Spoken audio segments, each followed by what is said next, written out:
StoryHinge, Episode 80, Christopher Littlefield, Acknowledgement. What you like and what you don't like right from the start. You know, I always was baffled by those people who like, I want to do this when I grow up. And I knew some people had their whole career path lined out already. I'm like, I don't, but I know that I don't want to sit in office. I know that I do want variety in my day.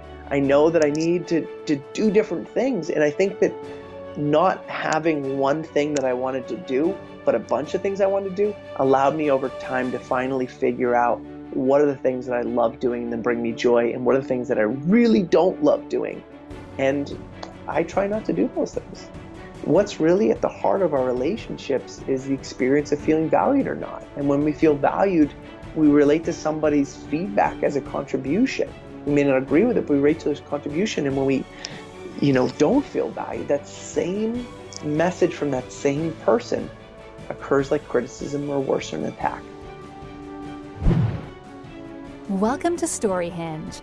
At StoryHinge, we explore foundational ideas and beliefs. We believe everyone has a beautiful story to grow. Now here's your host, Jason Vidaurri. All right, welcome everyone to StoryHinge. Glad to have you here today. Today we're going to be spending time with Chris Littlefield. Chris has worked with individuals and teams from around the globe and across industries to develop critical skills and self-awareness that are needed to produce extraordinary results. And he's been at this for many years now. And with this deep knowledge, he's developed insight into the dynamics of human relationships. He has translated this knowledge into the development of Acknowledgement Works, which is a highly interactive consulting, training, and coaching service. And without further ado, Chris, welcome to StoryHinge. Thank you. Happy to be here. You know, I'm real excited to talk to you, and you're a little bit jealous here as you're sitting in Santiago, Chile, which is a place fond to my heart because I served 2 years as a missionary down in Chile, and just have a love for the people there, and that just stays with you your whole life when you serve a mission like that. So what's Chile like right now? Like September.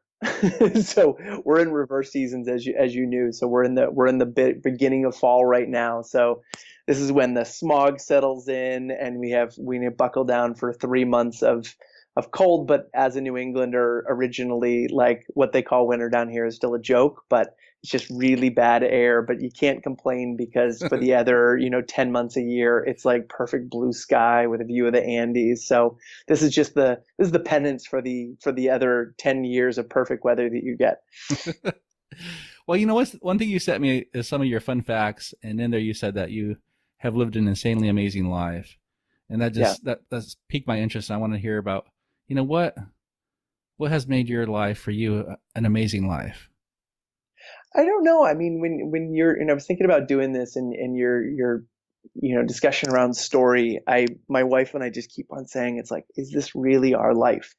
I'm a kid from a small town in Maine. I grew up, I didn't actually probably leave the country till I was 16. And I lived maybe 4 hours from Canada, and I hadn't probably crossed the border my whole life. And at this point in time, I've been to over 40 different countries around the world. I've gotten to work in 16 different countries. I live in Chile right now, been here for 4 years. Before that, I spent 4 years living in Beirut, Lebanon. I was there through the whole start and escalation of the conflict in Syria. I've gotten to I'm one of those people who, I grew up and had learning disabilities and all those different things, all these challenges. But that probably ADD, which wasn't diagnosed at the point, always had me jump out and just try new things, or say, I want to go do this, or I want to do that, or I want to see if this can make it happen. And I had parents that were always like, hey, you know what? If you want to do that, you got to go find a way to make it happen. And I did AmeriCorps after high school and went out to California and lived in Hawaii. I then worked and, went back to college and worked in a wilderness therapy program in North Carolina. And then, I found my passion in international conflict resolution, and then found a job. And the crazy thing that happened is I'm from Maine. I was living in North Carolina. And then I went to a conference in Europe and was standing in line. I had just met Archbishop Desmond Tutu. And I had no clue who he was at the time, that he was a Nobel Peace Prize winner. And someone's like, you should go to this guy. He's really great. And I just signed up for this conference because it sounded fascinating. And so I ended up at this conference, and I'm standing in line behind these two girls, who are probably roughly my age. And I remember going, I said, where are you guys from? Trying to strike up conversation. And one said Israel, one said Palestine. I'm like, oh, and then it said, we're representing this camp in the United States. I'm like, I'm from the United States. Like, yeah, we know. And so after that, they started talking about it. I said, where's the camp? And they go, Maine. I'm like, I'm from Maine. Where in Maine?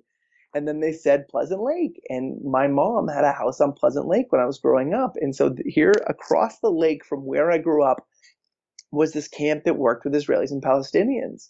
And so right there when that happened, I said, I want to do this. I want to work at this place. And so, several years later, when I went back to college, I actually studied this. I applied, got a job there. I went over to the Middle East for the first time and went and followed up with campers that were in my bunks because I wanted to see, did this program actually work? And so, I studied this. And then out of that experience, I met my partner, Phil, who's from Armenia and wanted to do a similar program between Armenians and Azerbaijanis. And then we started a program, and then the dynamic, the two of us got into an epic fight that we couldn't resolve, and one recognition exercise changed that. And that actually launched all of my current work around acknowledgement in the workplace, because I wanted to understand why did this, I've been working in conflict resolution for maybe 15 years now. And why did this one exercise resolve a dynamic that I couldn't resolve beforehand?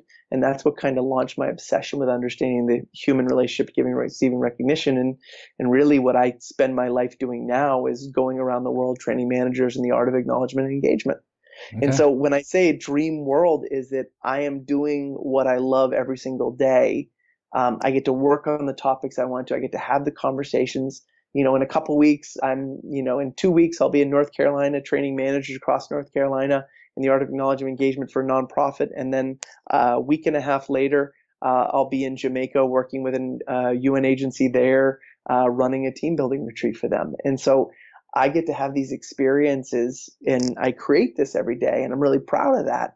But that's when I say I live an insanely amazing life. Is I'm living a life that I've always dreamed of living in. And it's something that my wife and I have created together. And I'm proud of it, if that makes sense. It does. I appreciate that overview. And, as I'm listening to that, I'm thinking, wow, it sounds like you, I don't know if this comes out right, but not fearless, but at least that you were an explorer. It seems like you're out there trying different things, looking for those opportunities. I guess what are some of the fundamental or basic things that you think that led to this amazing life that you had? I think that just always being willing to say yes. So when something would come up that would fascinate me, I just kind of follow it through and just say, you know what, I'm, really fascinated. I kind of get obsessed with things. So, I got a new laptop and I wanted a laptop bag, but I didn't want to buy the bag for $1,000. So I went out and bought leather supplies, went onto YouTube, taught myself how to work with leather, and made this really cool bag for my laptop. I think, throughout my life, when people would invite me to something, and I'd always just say yes, and then I'd go check it out. And if it wasn't for me, I would stop doing it. But I'd take that thing on. I remember, I was at this camp Seeds of Peace where this mentor of mine was really into capoeira. And I remember watching that, thinking that's so cool. And so then as soon as I was done with camp, I enrolled in these capoeira classes, and I spent maybe 3 years training 3 days a week in a Brazilian martial art and learning to play the music. And that's something that, it's just something fascinates me, and I run to it. And there's definitely not fearless at all. I can't tell you how much time I get stuck on an email for 4 hours trying to figure out how to word it perfectly and follow up with somebody, or concerned to go out. I speak for a living, and still before I go on stage, I still get nervous and worried I'm going to screw it up. So it's not that, but I think it's always that willingness to throw myself into something regardless, and then realize that these are just fears, worries, and concerns, and they're all in my head, and still act anyway, if that makes sense. Mm-hmm. It does. And, I think, or how about for someone who doesn't have that, what advice would you give to someone that is more reluctant, maybe more fear-based, and say, I don't know if I want to try this. I kind of want to try it, but maybe it sounds too risky. Is there anything to help you'd have to offer to help someone like that? Well, I think, someone told me a quote recently was, the less you bet, the more you lose.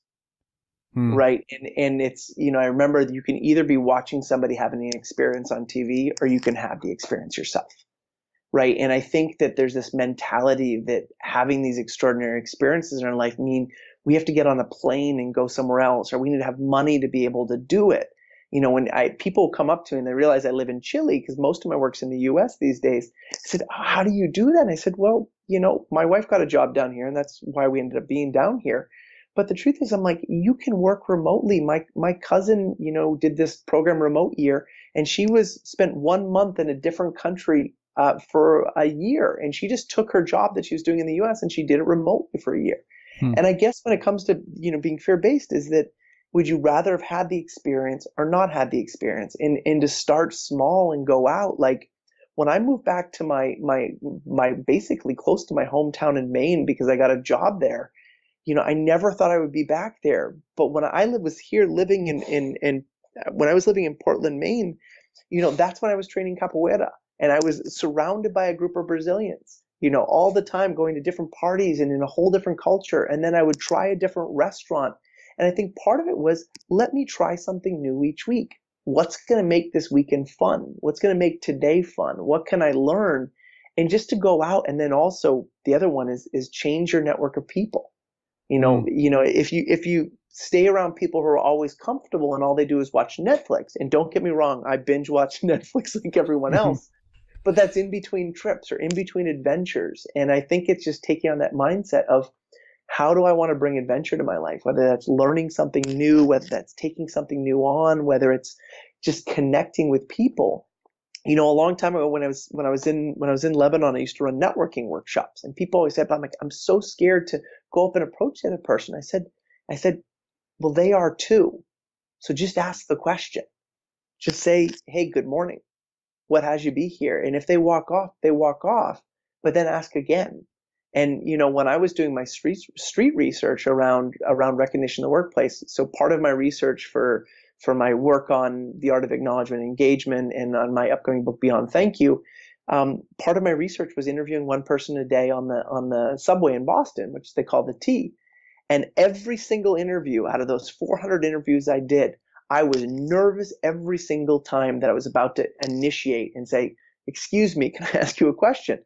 And every single time I was nervous, and only out of 400 interviews, 4 people said no. And that was it, out of 400 interviews. And people would often stay on the train with me after, beyond their stop. One lady wouldn't let go of my hand and kept on shaking my hand. So people normally talk to you. And because I was just interested in other people and learning from them, and people want to talk and they want to share. And I think we have this illusion that people don't want to talk to us, or we're not interesting, when the exact is, what's usually true is people want someone to listen to them. And like you're doing here, Jason, is when we ask those questions, people are honored to be able to share. Yeah, no, I don't know if that's helpful. I don't know if that's helpful or not, but that's when I think of, hey, step out of what's comfortable for you, is just take little steps. But how could I break out of my routine and do something new and just try it? And then from each thing we try, we also learn what we don't like. Yeah. And that's also a learning and a value add for us. Yeah, that's one thing I'm trying to encourage my kids to right now, especially at their age. My oldest is 16. And I'm like, you got to try stuff. Just try stuff. You have no idea what you like and what you don't like. I'm 44 and I still have no clue in some areas. Exactly. What I think, and I don't know about you, but it's like, I found that, and I think it takes a lot of pressure off, that you don't have to know what you like and what you don't like right from the start. I always was baffled by those people who like, I want to do this when I grow up. And I knew some people had their whole career path lined out already. I'm like, I don't, but I know that I don't want to sit in office. I know that I do want variety in my day. I know that I need to do different things. And I think that not having one thing that I wanted to do, but a bunch of things I wanted to do, allowed me over time to finally figure out what are the things that I love doing and then bring me joy, and what are the things that I really don't love doing. And I try not to do those things. One common maybe resistance to that, what you're saying is like, well, but how about making an income? If I'm trying all these different things, I'm not really becoming good at anything, and I'm not making good money. I mean, what's your answer to that? It's a long slug, but a commitment. If I think of myself, I mean, a long time ago, my wife gave me one of the biggest gifts by almost kicking me out of the house, because I was like, I'm starting my business and I'm going to do this. And the truth was, I was sitting at home all day saying I was going to start a business. And waiting for the phone to ring. I've got this great thing. Because when I originally wrote my program, I said, okay, I'm going to launch this. And that was back in 2008. And the truth was there was no income coming in. And then finally, and it was a bad time, in the economy. And so finally, kind of she gave me one of those kind of, excuse my language, come to Jesus moments where she's like, hey, you know what? You either making money or you're out of the house. And, that was one of the biggest gifts she'd give, because in 3 weeks I had a job. And I got a job working as a coach in a workforce development program. I actually went in for resume help, and I got hired by them to help other people, which is the irony of it. But it was a job that I fell into that I absolutely loved. And I was a workforce development coach. And it was during that time on my commute to and from work. So here I am, all of a sudden I've got an income coming in. I'm doing something I love. I'm getting to use my talent of supporting other people who are pursuing their goals. On my way to and from work, I was doing my interviews and my research on acknowledgement in the workplace. I then had income coming in that allowed me to still pursue my company and grow it, but I then didn't have the pressure that I have to survive off of something, because, people always say, and I believe it's true, that when you're starting a new project company, it's, 3 years of grind before you start turning a profit. Some people do it faster, but you're really working your tail off. And so, after 3 years, 4 years, yes, all of a sudden I could move to doing my business full time. But that, my wife kicked me out of the house. I guess to go back to your question was, I think that, yes, you do need to keep your finances integrity, but that doesn't mean you can't still pursue what you love until eventually you get to the point where you can transition into doing that full time. But learning how to be responsible about, okay, if I want to do this, how do I monetize this? How do I make money off this? When I first started out, it was a long time before I started turning a profit on the workshops I do. And now I live a very comfortable life that I absolutely love, and people pay me to do that. No, it makes sense. Makes a lot of sense. I want to go back to in here, I guess maybe dive into a little more specifically. You touched over it was the path of this acknowledgement and how you figured that out and how that became your work. And so I think the kind of, with the Marvel movies coming out, the origin story, how it started was, I got a dream project through the U.S. State Department with my partner, Phil.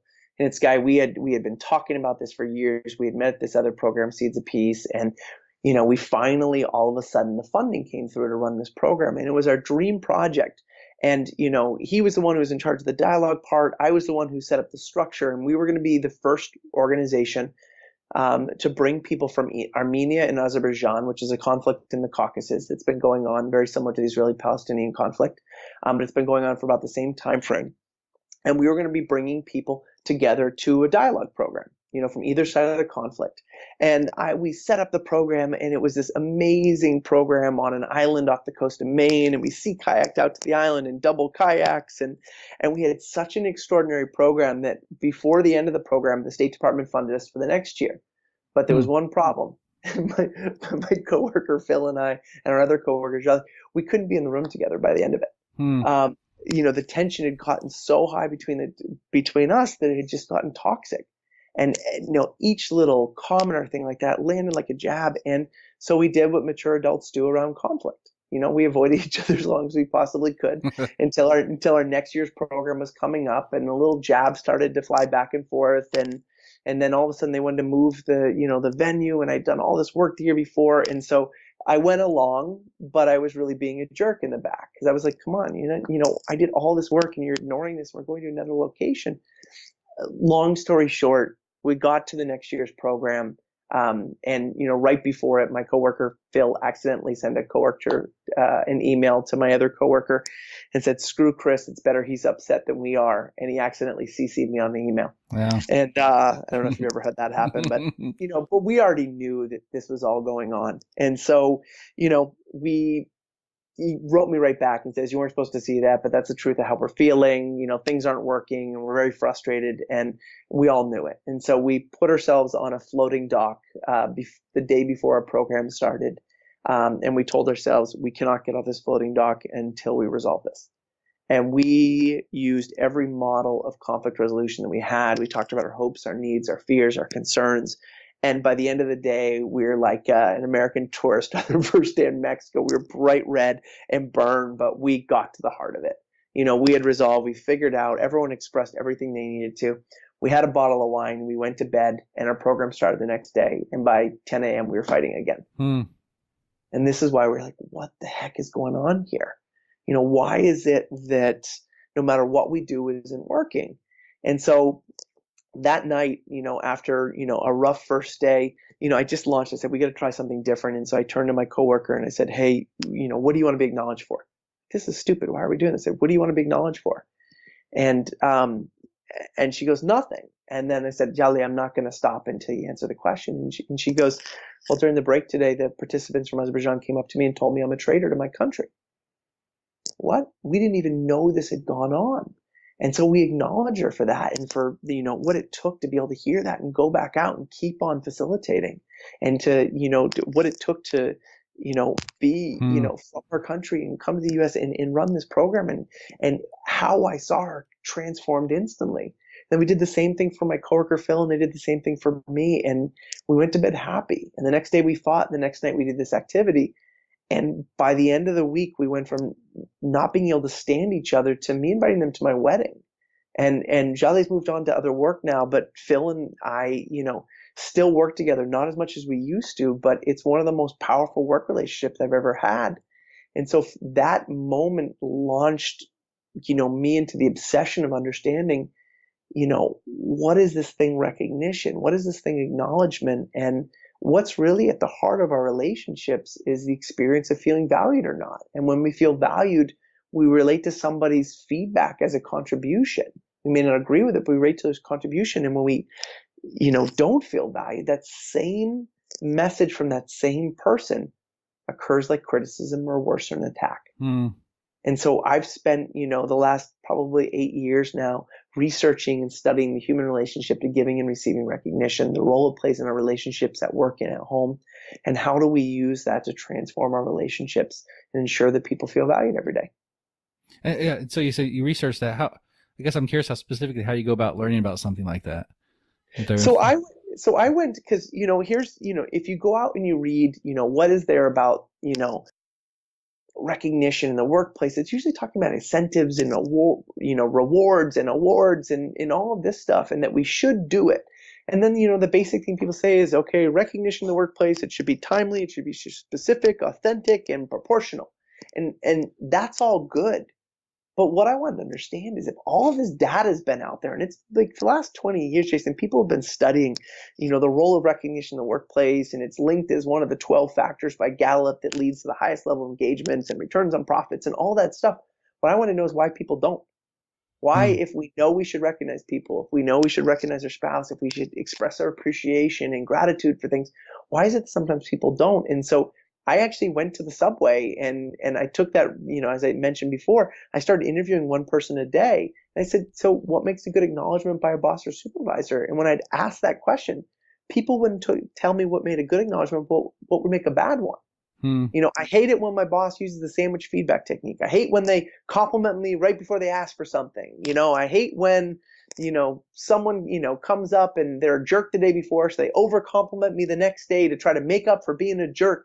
So all of these different things started coming up. And as I started asking questions, this whole other world started to surface, this whole world of hidden associations and misconceptions around the recognition process. And people started sharing how uncomfortable they were with being recognized. Like, I love it, but it makes me so uncomfortable. When someone recognizes me, I'm always thinking about the things that I didn't do. Or when they recognize me, I'm like, I think I don't deserve it. Or why are they recognizing me right now? Do they just want something? And so what I did is by digging into that and starting to understand that whole process, I uncovered and developed a way to work on exposing people to what I call their hidden relationship to giving and receiving recognition, and how those hidden associations we have with both the process of giving and receiving recognition hold us back from recognizing others, but even worse, hold us back from actually letting in others' appreciation and gratitude. And that's the one that does a lot of damage in our life, because if we can't accept a compliment, if we're a manager, then others around us tend to mimic the same. And if we can't actually let in the good, right, that's the thing that actually helps us rebuild and motivate ourselves and keeping us present to the progress that we're making, that helps us overcome those gaps that we come up against in our day-to-day work. Yeah, that makes sense. And as you're sharing that, I'm thinking about my own experience, and I think I've got a lot better at it. But it's still something that you said, I totally can relate to that. Feeling uncomfortable. Don't recognize me too much. Can we do it? Not publicly so much. I prefer the private one. Come tell me there. Yeah. Don't make me stick out. I don't want to be alienating my friends. I'm supposed to be humble. How do I respond when you recognize me? What if I don't agree with it? Or I agree with this part, but if you really knew that was really easy for me to do, but you recognize me for this big deal. And truth was, it took me 20 minutes to do that. That's just my job. It's amazing, right? And it's amazing all the stuff that comes up about it, but we don't talk about it. Right. And when we don't talk about it, and the irony is it plays such a huge role in our day-to-day lives. If you think about it, like, I interviewed one recent college grad, and she goes, it's so confusing. She goes, your whole life you get grades every week. And then, you get into the workplace, and she goes, and when you get grades, you know how you're doing, but then you get in the workplace and you just get a paycheck. And that just tells you you're doing it good enough to stay for now. So unless I'm getting recognized or getting feedback, I don't know where I stand. And I don't know where I stand with these people. And maybe as an older employee, we don't worry about that so much, and we know. But she goes, as a new employee, she goes, if I'm not getting feedback on what I'm doing right or what I'm doing wrong, I don't know where I'm at. And that takes a lot of mental energy to try to manage that. That's a good point. And so that's essentially what you do now. You help other companies and individuals work this way, or? Yeah. So what I do is I run programs around the world. Over the last 3 years, I've trained 5,000 managers around the globe, and I've done this in Fiji, Australia, across the Middle East, in Northern Africa, in Europe, and well, actually every continent minus Antarctica at this point. After I hit Australia last year, and what I do is I run people through what I call the art of acknowledgement engagement, and I walk them through a process. Because when you ask people, I said, what's your experience of recognition? I have no problem with recognition. And I had one manager that I interviewed in a bookstore in Boston. She goes, I have no problem, because I told her in my research I found that the number one thing people associate with being recognized is feeling valued, but nearly 70% of people associate embarrassment or discomfort with the process. She goes, I got no problem accepting compliments. And her employee, who was sitting right next to her, goes, you're right. You really are great. I love the other day how when the CEO recognized you were just so gracious and accepting. I wish I could do that. And no joke, the manager goes, I'm not that good. And she didn't even realize that she was doing it. Is we divert recognition and others' appreciation without even realizing it.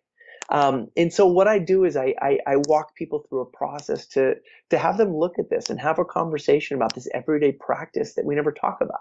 And we talk about misconceptions of humility and why do you have this thing that, we got to be humble, because people have this perception that humility means that we, bow our head and say, it's nothing me. It wasn't me. It was everybody else. When that person, in most cases, is trying to express to you how what you did impacted them. And recognition is often more about the giver than it is about the receiver. It's the giver sharing how what you did impacted them. And our job is just to say thank you. And if it meant something to us, letting them know. Yeah, I can see that. It's almost like that person's trying to share a gift of their, hey, I appreciate, I'm extending this gift to you. To reject it is like to reject the gift. So it's a... Like I one of the handouts in my workshop, I give people a little card, and the one that's on accepting compliments, that's exactly the line that it says relate to acknowledgement as a gift.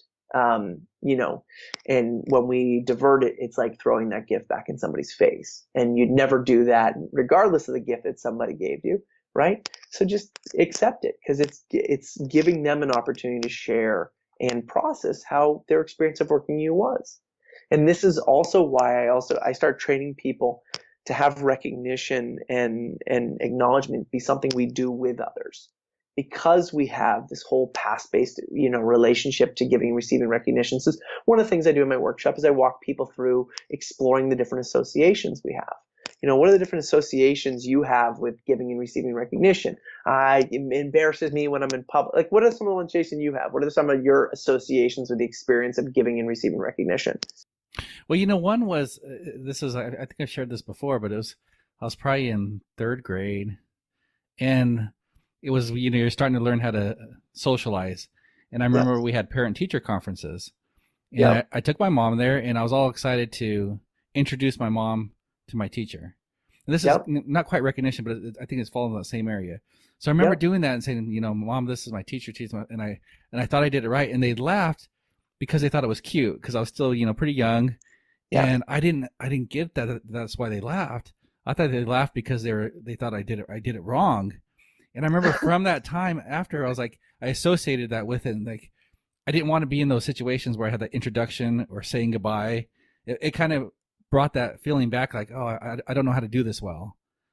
And, I love it. I love that. It was such a little thing, but it stood with me for some time. Yeah, well, no, and I love it, and one, acknowledge your self-awareness around that and being able to see that dynamic and its impact now. But yeah, 100% in that misconception of someone laughing, or, hey, wait, I thought I did this right, and I expected that you were going to recognize me right there.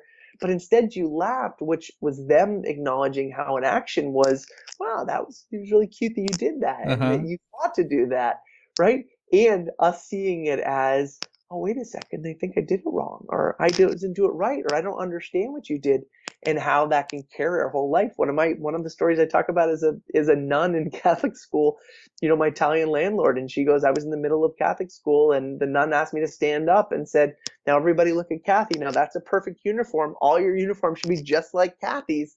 And she goes, I am still to this day uncomfortable when I get recognized people. I love it, but I'm worried, what are other people thinking of me? Are they thinking I'm, trying to be a kiss ass or whatever else? Mm-hmm. And part of it's just, remembering, it's like, oh, wait a second. That's an old association. And the challenge, one of the things I teach in my workshop is whatever we associate with something dictates how we experience it. And oftentimes, like you said, your experience of being greeted by somebody, the way that you introduced, and I don't want to, I'm going to do this wrong, so I'm going to avoid it. When that association isn't actually what's going on now, right? But something in the past. So, and this brings me kind of where I've been with StoryHinge in my first season, is talking and hearing people's personal stories, and I guess I'm amazed on our own story and how that impacts where we're at now. But it also felt like an untapped resource for us in many ways, where we don't look at some of these little things, and maybe like that is, I don't like these social situations. Well, you dig into it and kind of see where it's at. And then you can bring that out and say, okay, it was a simple thing. And it helps a lot. I guess in your work, have you found that too? A lot of times these are, you kind of said that, but maybe I dig a little deeper on, is it usually these associations from our own story that seem to bring this out, or where do you find the root of the trouble in this recognition? Well, I think it's that in everybody. I think a lot of our, there are two different things that you said right there, that I wanted to respond to. The one around the recognition side of it is, I think that, those experiences shape us. Those experiences of when it didn't work out or it didn't go as planned, shape our experiences. I think one is it, if I keep on having this pattern coming out, it's time to look at it. What associations do I have with the experience of speaking, or what associations do I have with the experience of talking to girls, or what associations do I have with, going up to my boss or work, all those different things. And I think that, when we have a negative association with something, or we avoid something, we need to look at what associations are there, because once we identify the associations, then we have a choice in our behavior. Like you realizing that, hey, you know what? Back in that moment, I realized I made this up about introductions, so I avoid introductions. And now the irony is, you're a person who interviews, and talks to strangers, once a week or more than that all the time. Yeah. It's like, once you realize that, you can then choose your behavior. And I think that's what's so beautiful about it. And the other part of what you said is, I think that, one thing that I've found, and that I think has also made my life so rich, is I love talking to people, and I love hearing why they are the way they are, or the experience they've had. And you'd be so amazed that with just the right question, somebody who's sitting there with a smug face opens up and a whole world unfolds. And I think part of what I try to train managers in is how to do that and how to unlock that person to be able to realize what they're passionate about, but also how do we see a human being opposed to seeing somebody who's just what we see from the outside. And I think questions and asking questions and learning about that person and finding out what they're passionate about always does that. Yeah, that's good. That's a good point. It's I guess, as you're saying, I'm thinking that, yeah, especially in now, it seems like we have so much connection through technology, Yep. but yet sitting with someone and really getting that question, that feeling, that connection with them it's a whole nother level. And at least in my experience, it has been. And so that's a good way to bring that out. Yeah, and I think creating opportunities to be able to do that, we're in such a technology saturated stage that, I think time without of our phones and without distraction is such a gift. Just this afternoon, I left my phone at home when I went to the park with my daughter, which oftentimes it's ringing and buzzing with emails and everything like that. And it was really nice. So when I stopped, and I normally pull out my phone as I was waiting for my daughter to catch up. Today it wasn't there. And so I look around and I see things, and I think creating time without technology is, one of the biggest gifts we can give to people to ensure that they feel valued. Mm-hmm. All right, I'm going to shift you a little bit here on this, Chris. Let me ask you this. Why did you get fired from 2 jobs? Because as I'm talking to you, you seem pretty put together. You got things going for yourself. And I'm like, okay, well, this guy. So part of my early on in my career in my 20s, I think my first job. So I went to 2 different colleges. So I went to a college up in Vermont for 2 years, and then my dad passed away, and it kind of threw off my life for a bit to try to kind of figure out, what I wanted. And, so I took a break and I went and worked in a wilderness therapy program where I lived for 2 years out in the woods. Well, it was supposed to be 2 years, and the truth was it was 18 months. And it was because I wouldn't quit because I had a 2-year contract, yet I hated going to work every single day. And so this was 24 hours a day, 5 days a week, and then you get a straight 48 out off. And I just hated it. And I was stuck in this camp, and with these kids that were, some of them were really awesome to work with, but I was a 22-year-old and wanted to have, flexibility and variety. And finally, when I wouldn't quit after several warnings, my boss, Chief Keith Cartwright, I'll never forget the guy, actually was like, Chris, you're fired. And it was not pretty, and they kept me on for another month. And I remember being so resentful and angry about it. And then maybe 4 years later, I called him up and I thanked him. And he's like, I don't get these calls that often. And I thanked him because I was like, if you hadn't pushed me out, I would have tried to suffer through more, years of me hating this, when the truth was I needed to get out. And him firing me got me out of there, back to school, back to college, back to studying what I was passionate about and I wanted to do from the first place. And that kind of launched me onto the path I was doing now. Now, there was another job later on, which I absolutely love, which half of it was working as a trainer doing anti-bias and bullying training in schools. And then the other half was writing grants. And man, I am not made to write grants. And so the truth was I was good at one part of the job, and the other part of the job I was not so good at, and got fired from that one again. And the irony is right when I got fired from that, I was not going to be able to do my Armenian-Azerbaijani conflict program. When I got fired from that, I was then free to be able to do that program. So that opened up that line of work and also got me where I need to get. And I think that's one of those other ones to remember, why we need to celebrate when things don't work out, because they're usually the catalyst for something that does. That's a good point. I've heard that so often from my guests, is that this idea where, yeah, at the time you may not realize that's a blessing in disguise, but as you move down your life and you look back, you're like, oh yeah, I can see those connections of those dots, and it makes sense now. Yeah, 100% of the time. So I want to move to, I guess, these concepts of story, like I talked to you about before we started recording, is that, part of my curiosity is diving deeper into story. And, we've been tapping on that, but how does our personal story, or how can we improve our personal story from what you've seen in your experience? If that's not too, it's kind of a big question. Yeah. Well, I think that is, I don't want to sound cliche, but I think it's taking on being the author and taking full ownership in it. I think part of it is designing your life and not having it designed for you, just by choosing and creating things that excite you. I think it's really easy to watch other people's lives, and I think it's a lot harder to just go out and say, hey, what do I want to do? What do I want to learn? What would be exciting? Do I want to take, a dance class this week? Do I want to go on a trip? Do I, want to go and see the, top 5 attractions in my city that I've never seen because I live here? Yeah, that happens so often. It does. I mean, one of the things I always took on is I always hung out with people from other countries.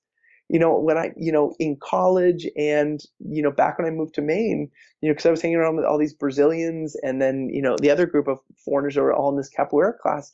Well, people who are traveling always want to see things and do things because they are there for a limited period of time. And so hanging around people that want to go out or invite a friend on an adventure, say, hey, this weekend, let's go on an adventure. Let's go to, the softball Hall of Fame, or let's go to, just look on a map. It's so easy with technology and say, let's go try this weekend. Let's go check out a new band. Let's go, let's drive across state lines and go rent an Airbnb in Austin and try this restaurant and go to this random spark plug museum. I don't know, but I think that, the more we take on creating experiences, and investing our money in experiences opposed to distractions, I think that we live a really rich life and that improves our story. That's beautiful. I like that. I like that a lot. And Chris, I want to make sure that people can connect with you and learn more about you or tap into your work. Where's the best place to do that? The best place is I just launched a new website, which is acknowledgementworks.com. And there's 2 spellings of acknowledgement with an E and with an extra E and with minus an extra E. So an easier way just to spell it is www.ack-works.com. And that's the easiest way. But the other one is Acknowledgement Works, which is ACKNOWLEDGMENT works.com. Okay. We'll make sure we put that on the Perfect. podcast on the website so people have that.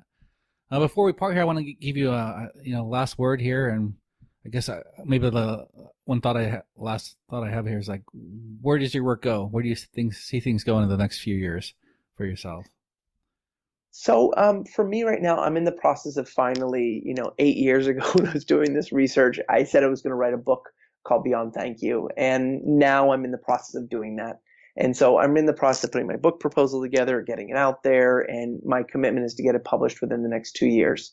And my big commitment and the big game I'm playing in this world is kind of transforming the way that we relate to giving and both receiving recognition and praise. And so that's my goal and that's my game in the world, and to transform the way that people work together by helping us build more authentic relationships. And so my commitment is just to make a difference around the world and help people learn to let in the good. That's beautiful. And that's definitely a place that's needed, I think. So Chris, I want to thank you for your time, for being with us here on StoryHinge. It was a pleasure speaking with you, and thanks for the space you created and all the great conversations you're making happen by just reaching out and challenging yourself and connecting with strangers and asking them and giving them opportunity to share a little bit about their life. All right. I want to thank you all for spending time with us. Again, thank you, Chris, for being here on StoryHinge. For those of you that want to connect with Chris, you can do so at his website, acknowledgementworks.com. And I'll put that link on the show notes and on the website. A few quick thoughts here before I part. I'm on vacation right now, so this might be a little bit shorter than normal, but I just wanted to hit a few points here that I found along the way with Chris's comments. First of all, there's this willingness to get in the game. It's one of the things I heard there is just the willingness to go out there and to try to explore your different interests, to figure things out, and just see where it takes you. And hopefully through that I can set fears aside a little bit and be able to go and try those things. Because I think in that you'll find more of yourself, more of where you really want to be. And I really heard that through Chris's story. Another thing we might want to check is our associations with a given situation. We might have certain feelings, maybe a certain apprehension going into a certain situation. And there's probably some service to do in terms of finding out why we have that certain feeling, especially, I guess I'm thinking more on the negative side of fears or doubts or those type of things. And there may be some association with that may not really be that valid. And there's probably some work to do to check that, to check those associations we might have. So a few thoughts for for today. Guys, I hope you all having a great week out there, and a great 2 weeks now that we're bi-weekly here on StoryHinge. So I want to invite you to continue to share the podcast and to give feedback. I always love feedback from the audience. So if you have any comments, you can go and email those straight to jason@storyhinge.com. And also, I think I made this announcement before, but my brother and I are also doing another podcast I'd invite you to check out, and that's 73 Mentors. The number 73, mentors.com. That's the website, and just in the podcast app, you should be able to find it from 73 Mentors. And there we're going through the top most influential people who have ever lived and diving deep into their story, their life, and trying to extract some value for better ways of living for ourselves. So I invite you to do that. Again, you guys have a great week, and I'll catch you back here in 2 weeks. Thank you for sharing with us at StoryHinge. We hope this time together has added more goodness to your journey. Until next time, onward and upward, and may your own story continue to grow more beautiful.